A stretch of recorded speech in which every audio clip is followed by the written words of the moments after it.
This is the X-Zone Broadcast Network, broadcasting worldwide on broadcast affiliates and satellite program providers, including CNN Broadcast Network, Sirius Satellite Network, Star Media, Good News Radio Network, Angel Broadcast Network, Wiki Broadcast Network, and WPBN TV. For more information on the X-Zone Broadcast Network, visit us at www.xzbn.net.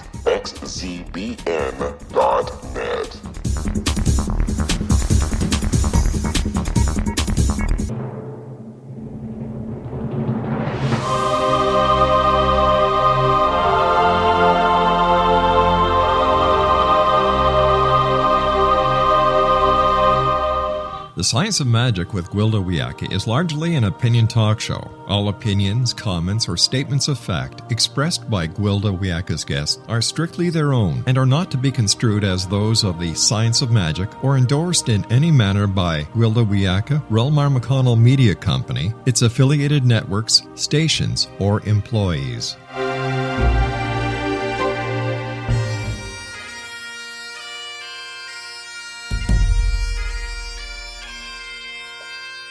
Welcome to the Science of Magic with Gwilda Wiyaka, a program dedicated to uncovering the unified nature of reality and humanity's ever-evolving place as truly galactic beings. For more information on the Science of Magic with Gwilda Wiyaka, visit us online at www.thescienceofmagic.net.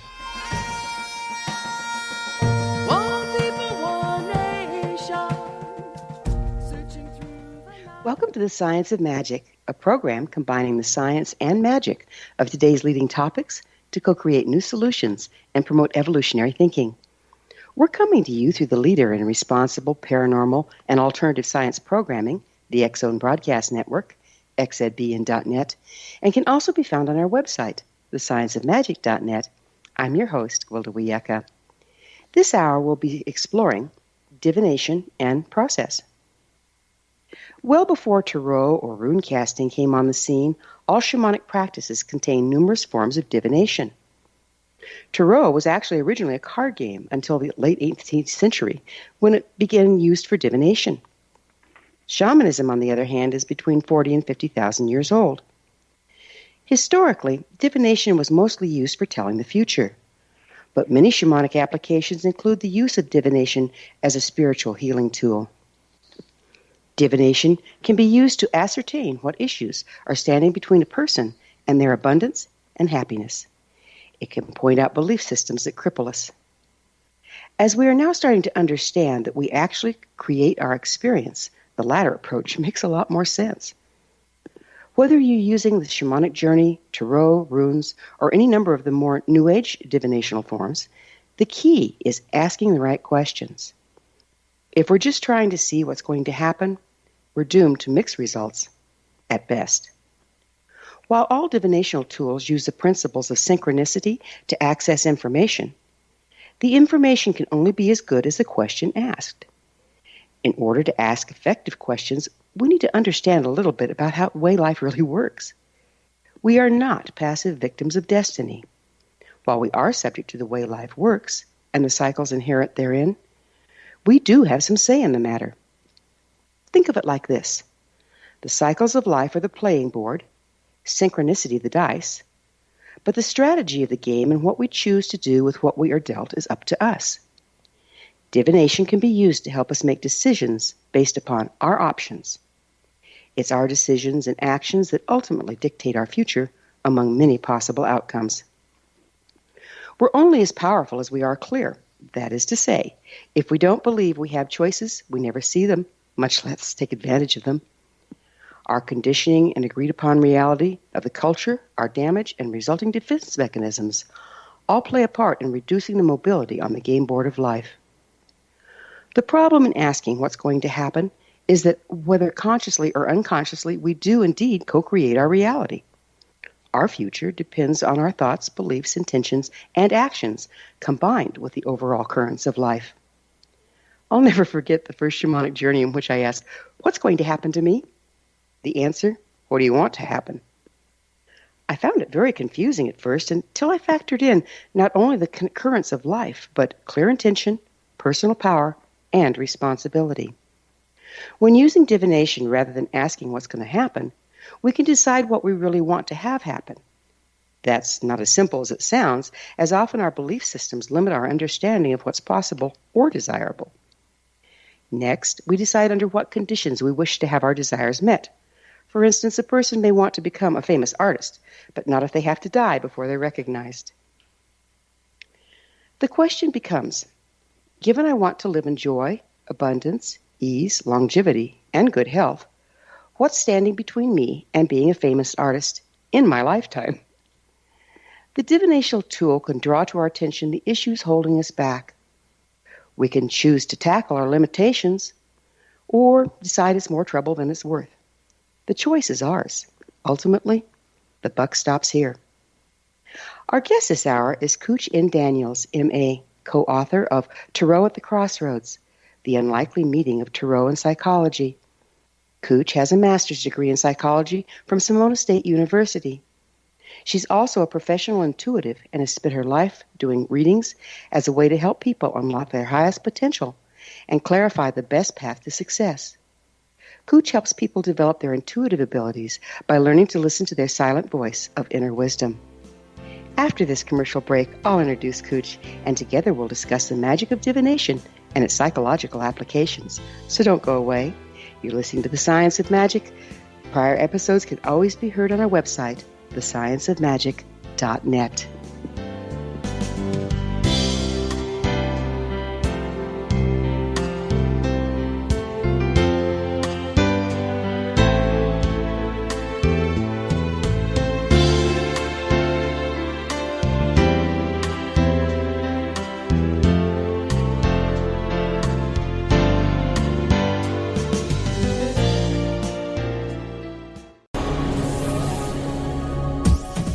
This is the X-Zone Broadcast Network, broadcasting worldwide on broadcast affiliates and satellite program providers, including CNN Broadcast Network, Sirius Satellite Network, Star Media, Good News Radio Network, Angel Broadcast Network, Wiki Broadcast Network, and WPBN TV. For more information on the X-Zone Broadcast Network, visit us at www.xzbn.net.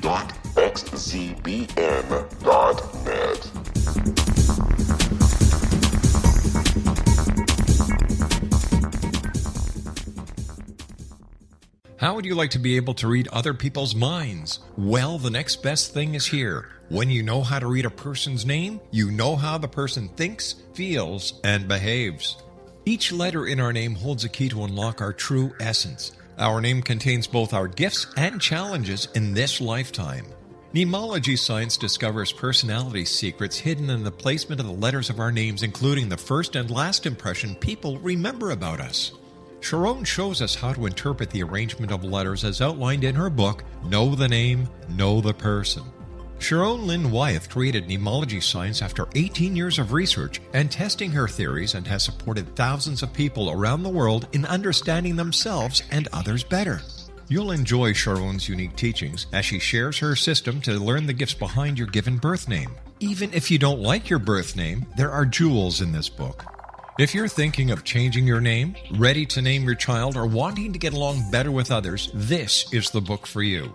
If you'd like to improve your relationships and change your life for the better, get the book today, Know the Name, Know the Person, or visit www.knowthename.com. That's www.knowthename.com.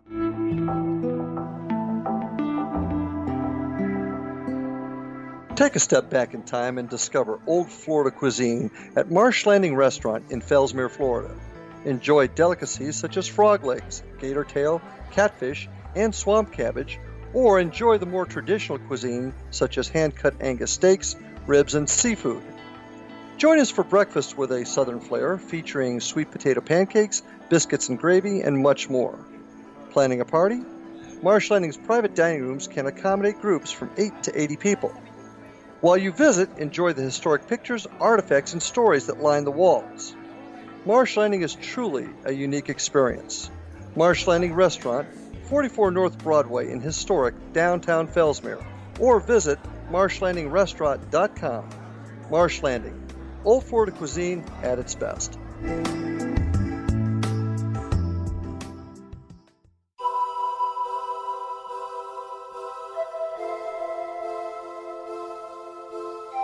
If you're a seeker, don't miss the inspiring book Shamanic Awakening, Between the Dark and the Daylight. This remarkable work chronicles shamanic counselor and indigenously trained dream decoder Sandra Cochran's 35 years of experience with diverse wisdom keepers throughout the Americas. Sandy's initiations across the British Isles, Turkey, Greece, and Egypt, combined with her knowledge of symbology, psychology, and myth, influence her dream blog and workshops. Sandy offers private readings, sacred international journeys, a meditative CD, and her book, Shamanic Awakening, to encourage you as you navigate your earth walk and create a deeper connection to yourself. Find this and more at her website, starwalkervisions.com.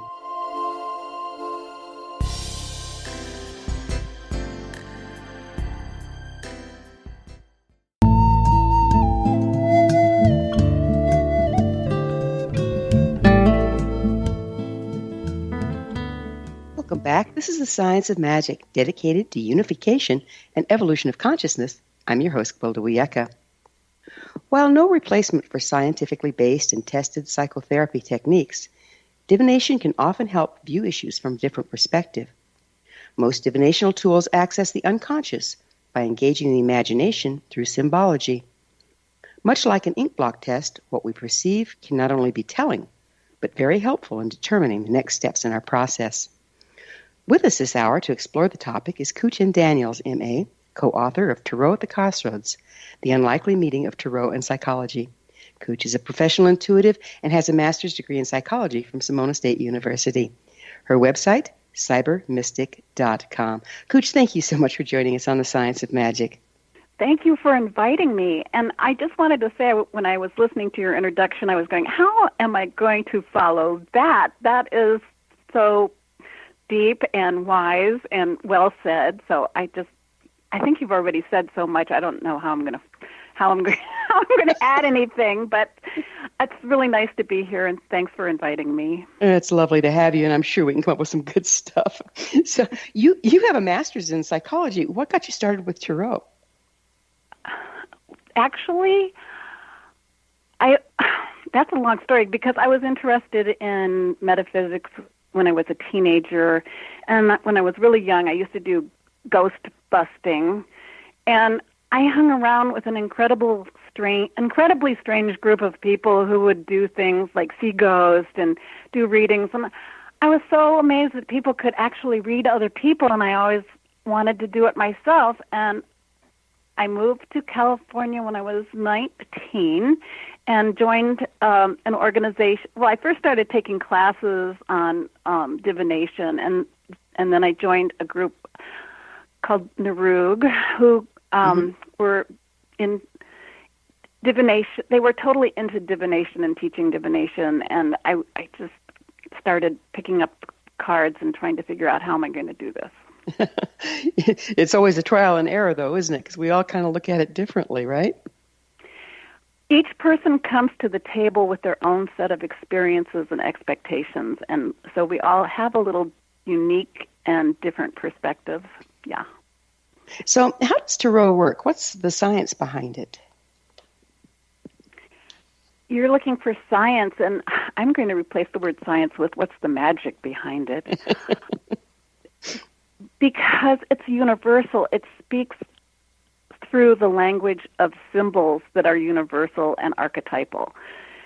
We all, before we speak words in our minds, we have symbols that are connected with feelings and emotions or intellectual concepts that become words.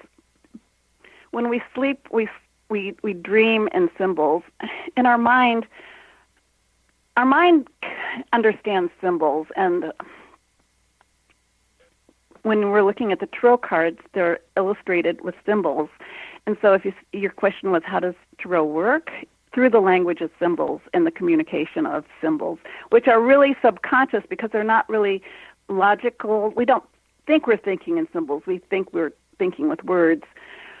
So intellectually, we're programmed to not even think about symbols in our daily life, but we're connecting with symbols all the time. And we all universally, in our collective conscious and subconscious, have this world of symbols. So looking at tarot cards, it's a way of connecting with those symbols. So you deal cards, and so you're working with synchronicity, right? All the time. Okay, so you're working with the synchronicity as to what cards come up. And then are you blending your interpretation of the symbols based on what it's saying to you subconsciously to get the answers? Blending, there's different ways to read cards. One is to be more scientific or logical about what does that symbol mean or what archetype is that image. And then you can intellectually discuss the archetype in relation to the person who's sitting in front of you. And about 99.9% of the time it's going to have a connection with the person, or they'll totally understand what it's all about. And the conversation just takes off from that point. But there's a connection that's not really logical with the cards, or not.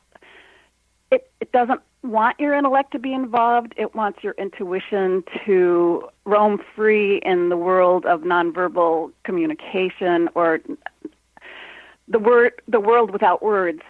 So when you're connecting and engaging with your intuition, and you're looking at cards, which is another way to read cards. One is like being logical about how do you read these cards logically. But then the other way is to try to get away from your logic and and to totally open your soul and your psyche to what does my intuition say about these cards. So in so doing, are you kind of stepping out of logic and opening up to what you might have gotten subliminally all along? For my preference, I would say absolutely, because if I'm logical about reading cards and just doing interpretations of what does this card mean and what does other authors say about this card, and historically what are the traditional meanings of the card, that's a pretty stone cold reading. I can read the cards that way, and maybe the person will nod their head up and down going, oh, that's interesting. But to really connect with what's going to make the person go, whee! that usually takes letting go of the intellectual aspects of how do you read a card, or the scientific aspect of like, okay, this has like a really strong basis in knowledge and tradition, and kind of just unfocusing from logic and letting I tell people I channel. It's not really scientific, I guess, but it's trying to bring in what your intuition is feeling or sensing. I can even hear things sometimes, or I'll see messages in my mind that have nothing to do with maybe even the picture that's on the card, but it's coming off, it's bouncing off of the images, but I'm getting my own little images in my mind. So I'm using clairvoyance or clairsentience to get a stronger sense of how can this moment really be alive to what's going on the person on a deeper level that is being triggered by the pictures on the card, but the pictures and my intuition, they're working in harmony with one another, but they're kind of going in their own little, my intuition's going on its own little, how am I going to connect with this person who's sitting in front of me so that I can read their soul pattern or their vibrational field and get to the heart of what's going on. Sounds like maybe what you get, do you get a kind of like a triangulation going? So you have your intuition because you're sitting in this person's field and they have given you the permission to read them through the cards, and the cards are kind of like a springboard. Yeah. How fun is that? So it's really fun, but it's important to when you're practicing working intuitively that you maybe take a psychic development class to prepare yourself for working in the world of nonverbal reality. It seems like interpretation would be really important because we each have all those as universal symbols. We each kind of have a personal relationship to them. And then if you're working for another person, is that what you learn in those kind of things? Well, making a connection with the person is paramount for the reading to have any kind of sense to it and to have any value.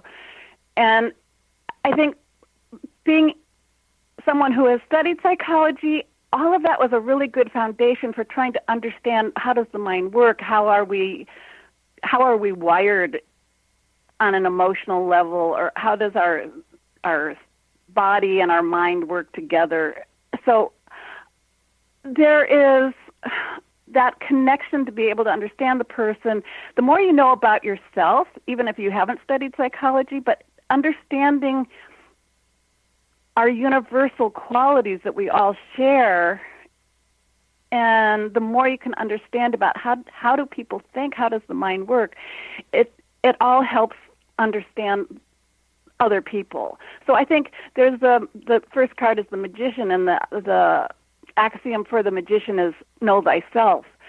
So if we start with card number 1, the magician and the major arcana, you really need to know yourself to be able to understand other people. So work on yourself, work on improving yourself, work on your soul path, because then you have more insight that can potentially and hopefully see into another person and what they're going through. Because we're universally connected. We're all chains.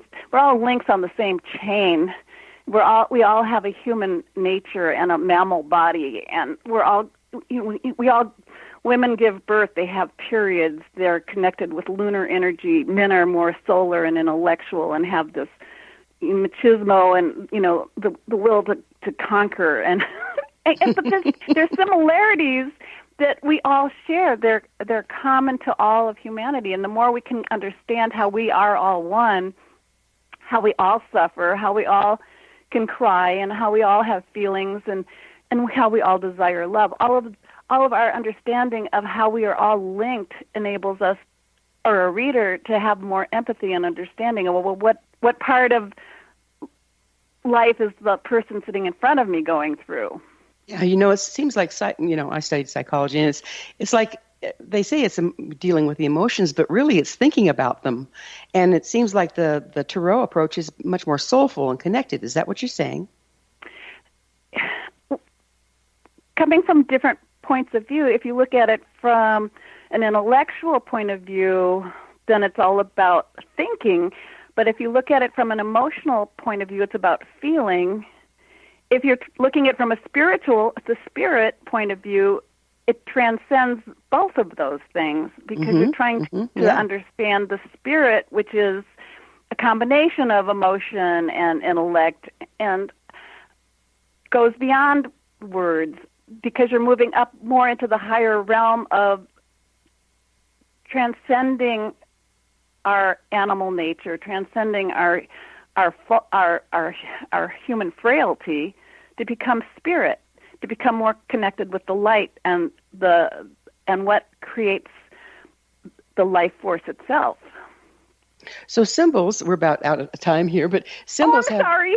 No, you're doing fine. Symbols have the opportunity to evolve in meaning, where just straight words don't do that so much, huh? Well, if you look at cave drawings from like 30,000 years ago, Kooch, I shouldn't have led you into this one. Huh? We're going to have to pick up on the other side. Kooch and I will return. I'm so excited to talk about all this, and thank you. But Kooch and I will return to our discussion on the other side of this break, so don't go away. We're coming to you through the X-Zone Broadcast Network. Don't miss the other fine shows and hosts on xzbn.net, and there's a gang of them. You're listening to The Science of Magic, your resource for creative solutions in a changing world, thescienceofmagic.net.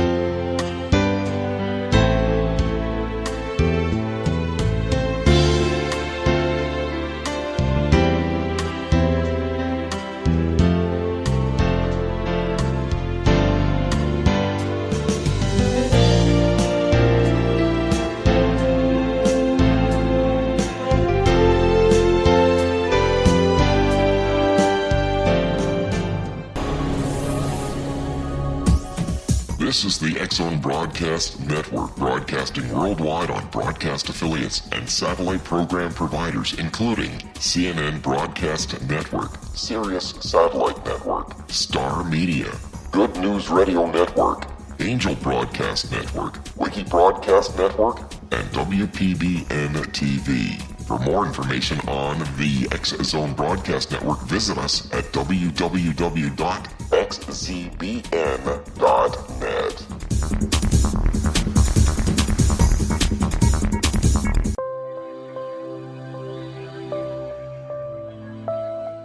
There's a legend shared by many indigenous cultures of a time when the nations were cast to the four corners of the world. Each nation was given a body of sacred knowledge that held a different portion of the truth to preserve. True reality could not be known until all the nations reunited, combining the information. If a single one was missing, the world could not be reborn and darkness would prevail. The Science of Magic Radio is dedicated to reuniting the sacred knowledge. With the understanding, none of us has all the answers, but together we can open new perceptions and possibilities. Through our combined vision, the world can be reborn into a place where darkness no longer prevails.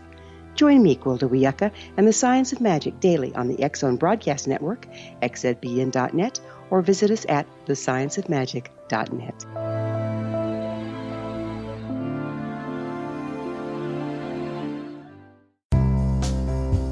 Gibbs A. Williams, Ph.D., is a practicing psychoanalyst, supervisor, researcher, and author in New York City. Much of his life has been dedicated to understanding nature and the uses of meaningful coincidences or synchronicities. His radical and original non-Jungian, non-mystical, non-magical theory of synchronicities illuminates much of the fog surrounding this challenging and perplexing topic. His ideas and manners are fresh, presented in a style that is both entertaining and highly informative. He is also an expert on crisis intervention, specially focused on violence reduction for the police and citizens, mastering anxiety, frustration, and stress without the use of medication, and effectively preventing and treating heroin addiction. Dr. Williams can be contacted at his email address at gwwilliamsny11@aol.com or visit his website at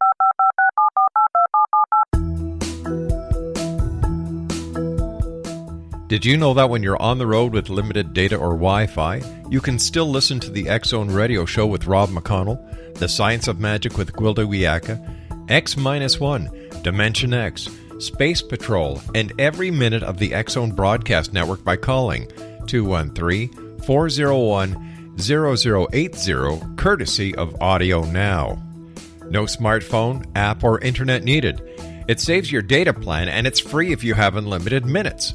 Call 213-401-0080 to listen on any phone, anytime, anywhere. Remember 213-401-0080 for the best of the paranormal, parapsychology, and sci-fi radio programming anywhere, 24/7, 365.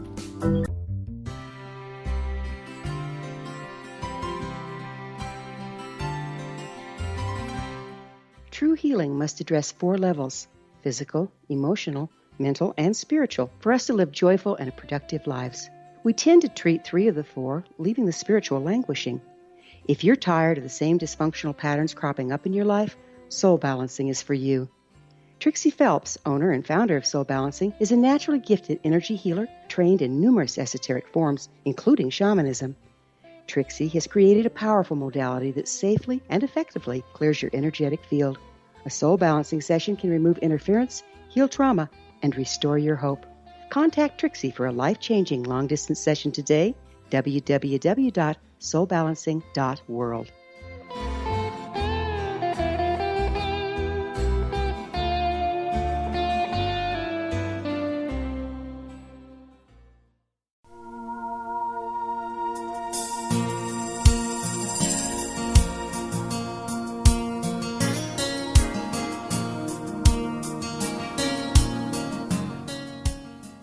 Welcome back. This is the Science of Magic, a place where magic and science come together to promote enlightenment. I'm your host, Gwilda Wiyaka.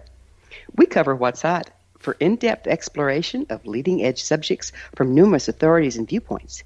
Join our email family to receive our topic-driven episode collections at thescienceofmagic.net. Our guest this hour is Kooch N. Daniels, M.A., co-author of Tarot at the Crossroads, The Unlikely Meeting of Tarot and Psychology. Kooch, so tell me, how does Tarot and psychology work together? Well, that is, it's kind of the question from hell, to be honest, because because psychologists and Tarot people have most often been at odds with one another. So if you're looking at the two different disciplines, they're not really always compatible depending on the viewpoint, and science often puts down, modern science often puts down astrology and Tarot as being divination, which is fortune-telling, which doesn't have any validity. However, what my whole life has been is a path, not my whole life, but my adult life, I've been working to merge the worlds of psychology and Tarot. And a lot of progress has been made, including that I was allowed to publish this book, Tarot at a Crossroads, which is the unexpected meeting of Tarot and psychology. So if you look at the past, it's not really, the connection is only that Tarot readers are using psychology without thinking that they're using psychology.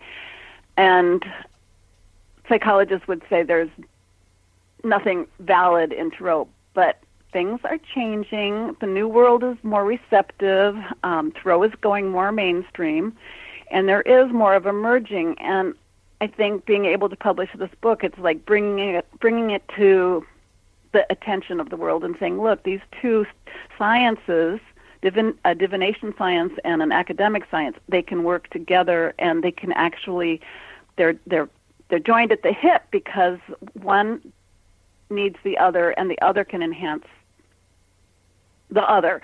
So they really work together in a really very compatible and in a way that enhances psychology, enhances the Tarot, and Tarot can bring more aliveness and open new perspectives into clients in an actual therapeutic office or setting. Right. It's a great tool.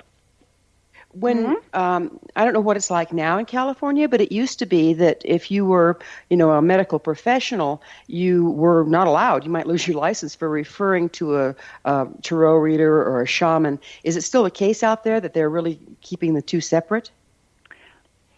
I'm not 100% sure of that, but they try really hard to keep the professional world, the scientific world, really has been closing the door to the Tarot. And I don't know about actual medical professions, but I've never heard an answer to that question, so I'm not an authority to say what they can or can't do. So what do you feel that Tarot has to offer that modern science doesn't? If you go into a therapeutic office and you're working with teenagers, they have a tendency to keep very tight, and they don't want to talk to authorities or adults, and they don't think anybody understands them. So it takes a lot of work to get inside the mind of a young person. But if you go into that same office and you put Tarot cards on the table and say, which of these pictures makes you feel that this is you in this moment, that you can connect with in this moment, they have something to look at that totally distracts them from the person in front of them. And Tarot cards are beautiful, colorful, have incredible images on them. And if a child can associate with one of those images, just like a Rorschach test where, okay, what does this image tell you, or a person who does sand tray therapy, like which figure looks like you.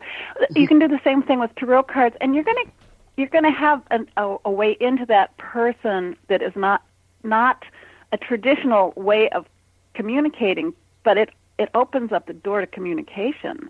Right. It sounds like they're kind of splitting hairs. You can't use Tarot, but you can use sand or ink blot. What where do you draw the line? Yeah, really? They're both doing the same thing, That's right? So silly. Yeah. And if you could find the Red Book, which is Jung, who is one of the most famous psychologist of the last century. If you can get a hold of his Red Book, which was the collection of his work in his lifetime, it's illustrated with tarot cards that he was drawing. So he was amazing, wasn't he? And he was amazing, and yeah. he was using mysticism and dreams and mythology and tarot cards and the symbols in his work. It just enhances being able to communicate. If you can look at symbols and try to have a mutual connection with a symbol, you have more meaning. You have a good place to start a really profound conversation.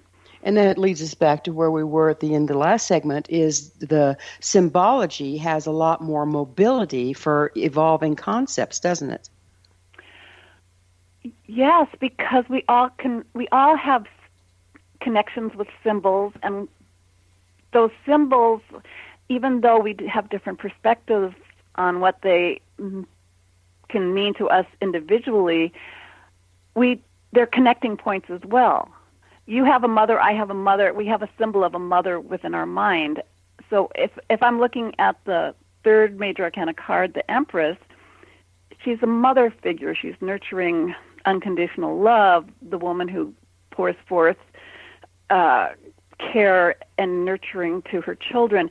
So we all have that understanding of the ideal mother. We don't always get the ideal mother, but we all have an understanding of mother. And so if that card shows up, or that image, we start talking about mother, the potential for unconditional love, all of a sudden we have a connecting point, even if we look at our own mother in a different way. Got it. So do you do all the readings for your clients, or do you teach them to do it for themselves? That's a question that can change weekly, because some clients they just want to be guided and caressed and nurtured and spoon-fed and healed. And some clients, they're like, I want to do this. What are you doing? And then that door opens to, okay, let's see if you want to learn tarot, how are you going to go about that? Yeah, it seems like it's got a lot going on. How long does it take the average novice to become proficient at using it? Because there's so many resources that are coming out, and like learn the tarot in 22 days or 78 days to understanding how to use the cards. There's so many books out with those kind of catchy titles. You can learn tarot overnight. So it really depends on the person's desire and their passion and their willingness to like really jump in, versus somebody who wants to like spend 20 years just reading how-to books because they're not really feeling comfortable that they want to do it themselves. Is there a risk of turning over our power to the cards rather than using them as a tool? It depends on how much power you give those cards. Because, I mean, if some people, like Christians, those cards are the devil! So, of course, they're not going to want to, like, touch them, but they would feel like, you know, if they did, they'd be giving their power over to the dark force. But it's... I think what I'm talking about is I've actually known people that wouldn't go to the bathroom without checking with the cards, you know. Well, as long as we're talking about that, here, I'm pulling a card for you right now. Oh, my God. Okay, I have the moon. I just pulled the moon for you. And I think I personally prefer sometimes talking to my cards than talking to my relatives. Some tell them... So is that giving my power over to the cards? I don't know. But sometimes cards can be really insightful and help heal the inner angst. And you can look at different possibilities depending on the questions you ask yourself doing your own personal reading that can sometimes be really beneficial in getting a more insight that might be healing and helpful for your concerns. So but for you, since I pulled the moon, what does the moon mean to you? Let me ask you that. I will let you do the reading of the moon. I just pulled the card the moon for you. Well, Luna is the moon. She's grandmother Nisa. She's the old wise one, but she's at night, so she sees in the dark, brings illumination into the darkness. That sort of thing would be what I'd read of it. what a beautiful interpretation for your energy, because I just pulled that card for you. Oh, how fun is that? Oh, wise one. You've done a very good reading of the moon card without maybe even knowing how to do cards. Do you do cards? Nope, don't know how to do tarot. Mm-mm. Well, see, you just read the moon card. I must have intuited it from you because I didn't know. Well, you did. You didn't know that you did, but you do. So if you were asking how long would it take you yourself to learn the cards, I'd say, wow, you already know them. We just have to let you know how you know them, and you're going to be you're going to be reading cards overnight. Well, that makes sense, though, because I work in symbology all the time, working with the shamanic journey, so it would kind of cross-reference, wouldn't it? Right, and for you probably getting like animal cards or shamanic cards, which they have those kind of decks, that would mean you'd be on an accelerated path. So what about misinterpretation? Is there a risk of taking inappropriate action based on misinterpreting the message that the cards have? Well, sometimes people go to the doctors and they get wrong diagnosed, and they can have surgeries that they don't need. And it's, it depends on the situation. Of course, you can get wrong information, and that's one of the. I think finding people who you get really good recommendations from, that they're going to be grounded and giving you a reading that hopefully will benefit your situation. And because some readers give bad predictions, there's a death card in the tarot, and some people read that as like, okay, I've had a 16-year-old boy coming to me asking me if he was really going to die because he got a reading at a party and the death card came up and the person said he was going to die soon. I'm like, oh my God, how could that person lay this on a 16-year-old child?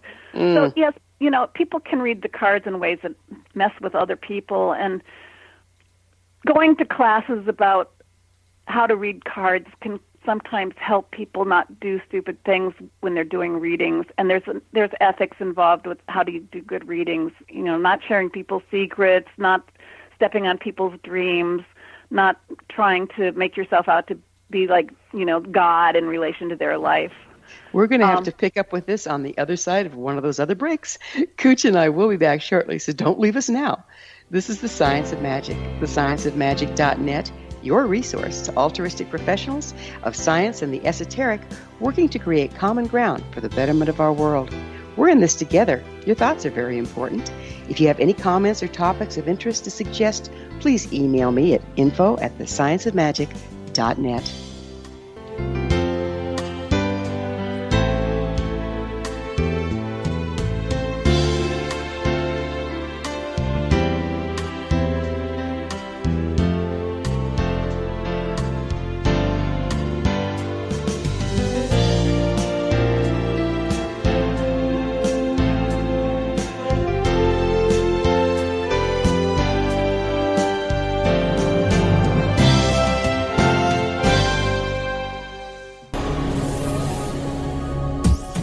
This is the X-Zone Broadcast Network, broadcasting worldwide on broadcast affiliates and satellite program providers, including CNN Broadcast Network, Sirius Satellite Network, Star Media, Good News Radio Network, Angel Broadcast Network, Wiki Broadcast Network, and WPBN TV. For more information on the X-Zone Broadcast Network, visit us at www.xzbn.net.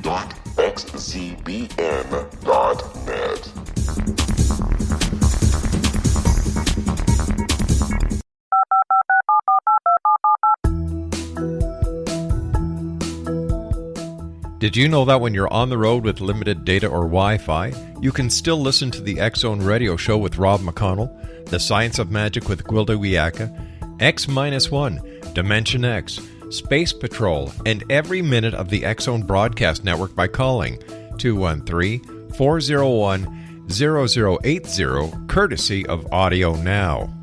No smartphone, app, or internet needed. It saves your data plan, and it's free if you have unlimited minutes. Call 213-401-0080 to listen on any phone, anytime, anywhere. Remember 213-401-0080 for the best of the paranormal, parapsychology, and sci-fi radio programming anywhere, 24/7, 365.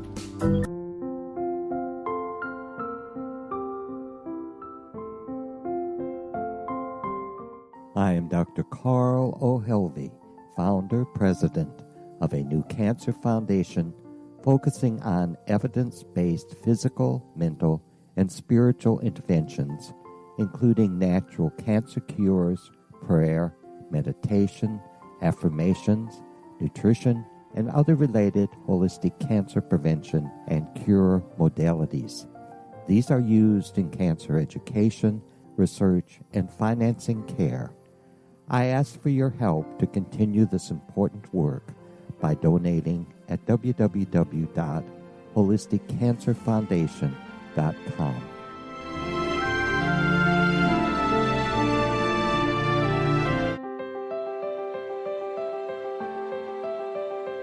Wouldn't you love to know the secret to everything? I'm Dr. Kimberly McGeorge, and on The Secret to Everything, we will merge the practical with open investigation into all realms of the mysterious. We will talk to cutting-edge alternative health practitioners, those who inspire and motivate you in business and life, and of course, we will share stories of the paranormal, conspiracy, and cryptozoology.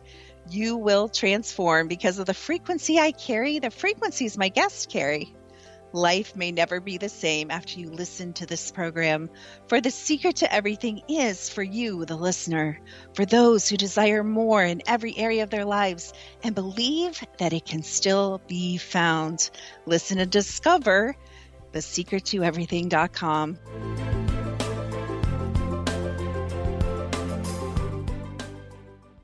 Little children aren't the only ones afraid of the dark. Millions of soldiers return from war zones with PTSD, anger, frustration, fear, and loneliness, much of which surfaces during the darkness of the night. You have the chance to change the lives of these American heroes. Songs and Stories for Soldiers.us provides free MP3 players for these men and women. With a list of 3 million songs in 16 different styles, 100,000 audiobooks, and 30,000 old-time radio programs, every veteran can find something to soothe and comfort them at no cost. All our players contain an 8-hour audio program designed to help veterans fall asleep. With 1,500 plus vets now participating, it's our goal to deliver 10,000 audio players this year. Go to our website at songsandstoriesforsoldiers.us. Help us help a veteran make it through the night.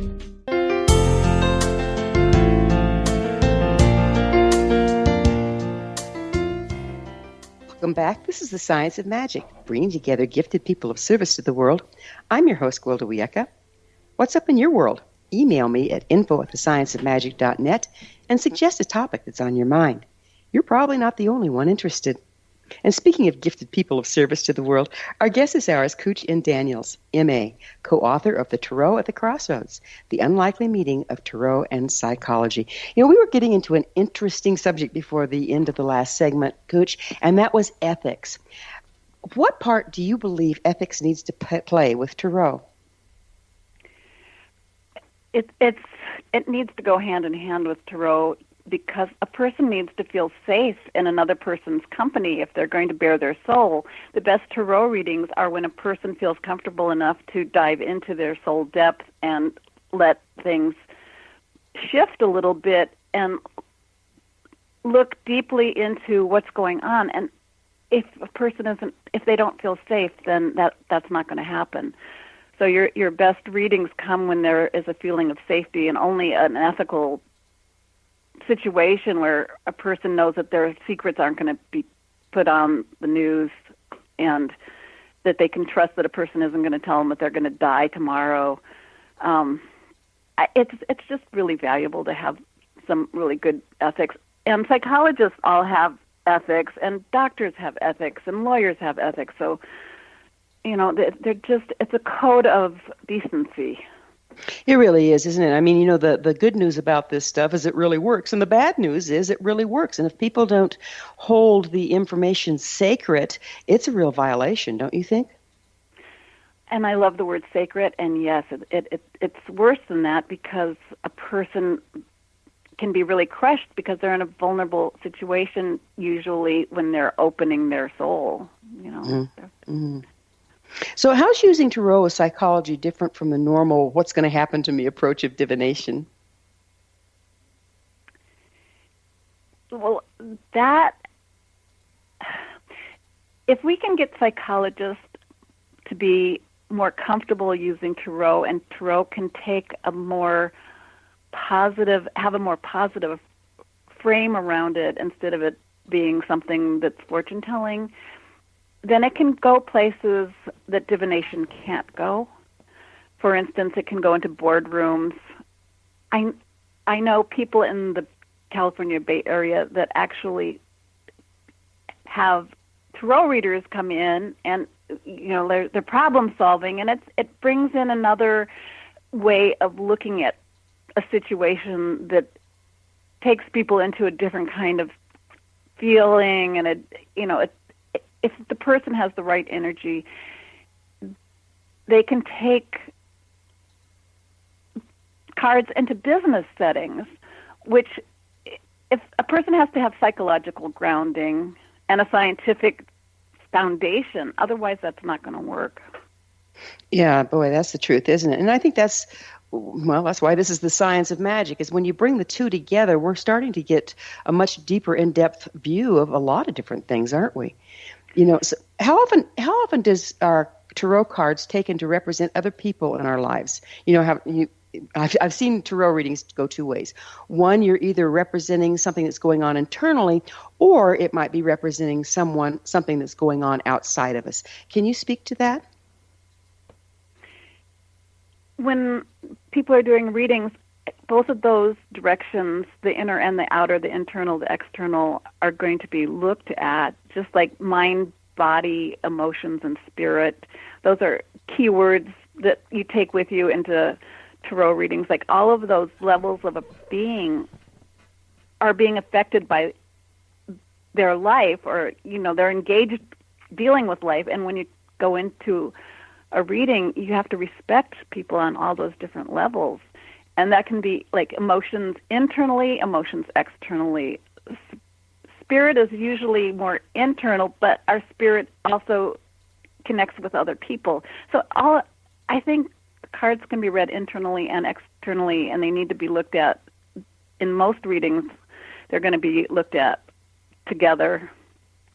What's on the inside affects the outside. Isn't that the truth?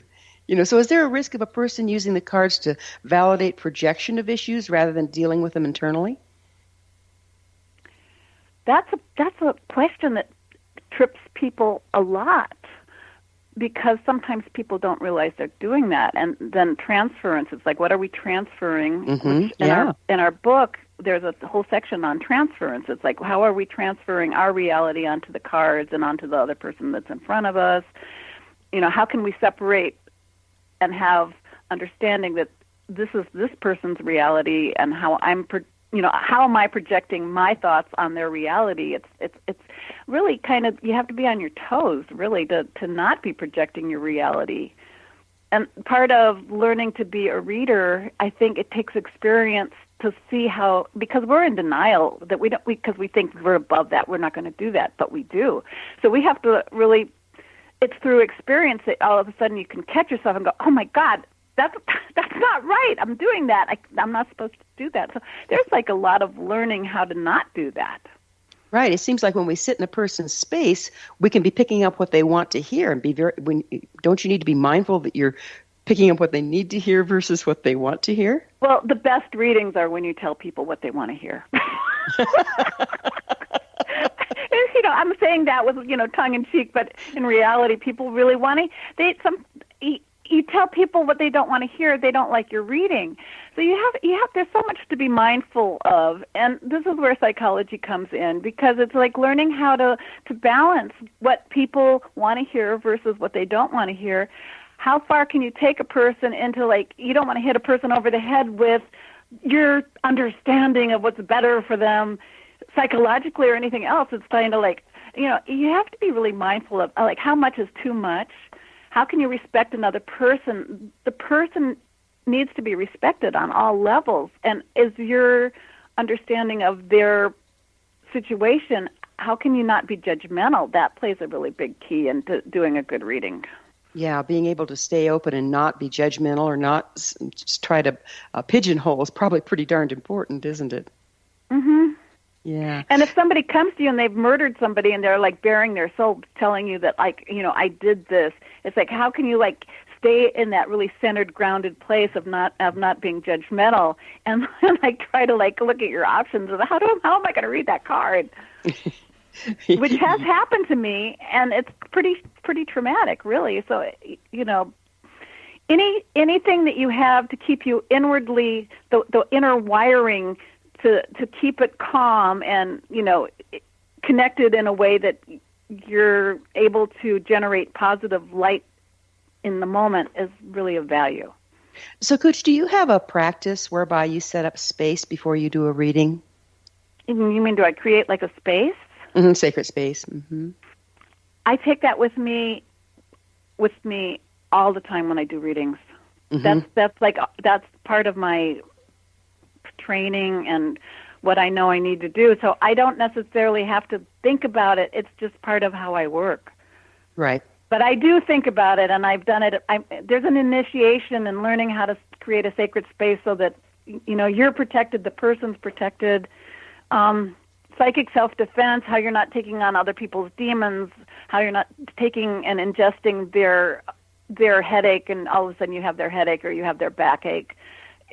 Because you're linking vibrationally, you're in their field, you're feeling what they're feeling. If you're really tuned into the person, there's like a merging of energy.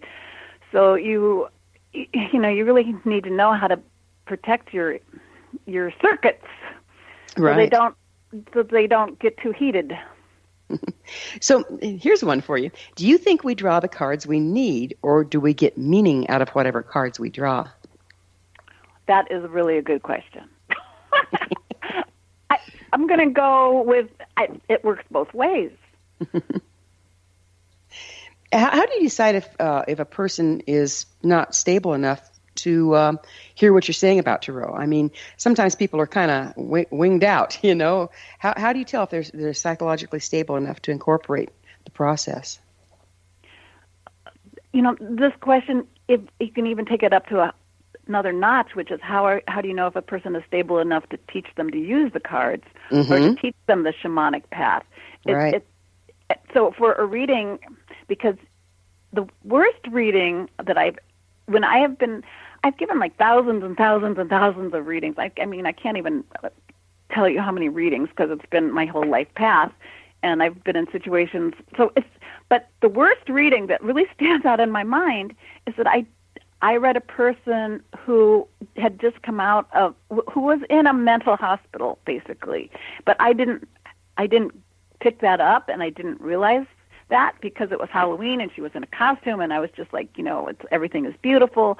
And the person and